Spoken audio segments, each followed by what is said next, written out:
Friends, good morning. ఈరోజు వైశాఖ శనివారం కదా, మొదటి వారం. నేనైతే వెంకటేశ్వర స్వామికి పళ్ళు పరవన్నం అన్నీ పెట్టేసి పూజ చేశానండి. ఈరోజు చూడండి, మా పూజ చూడండి. చూసారా? చూడండి, ఇలా పళ్ళు పెట్టాను. పళ్ళు పెట్టి లక్ష్మీదేవికి, వెంకటేశ్వర స్వామికి, శివయ్యకి చూడండి ఇలా పెట్టేసి పూజ చేశానండి. ఈరోజు చూసారా? వెంకటేశ్వర స్వామికి చూడండి.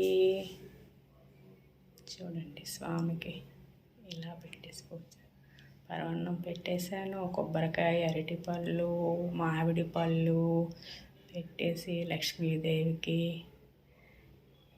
ఈశ్వరుడు, పార్వతికి ఇవంతా పెట్టేశానండి. చూడండి, ఈరోజైతే అయిపోయిందండి. ఇంకా టెంపుల్కి వెళ్ళి ఇంకా మామిడి పళ్ళు ఇస్తామండి. ఈరోజు ఒక 4-5 టెంపుల్కి మామిడి పళ్ళు ఇచ్చేస్తామండి. Okay friends, bye bye.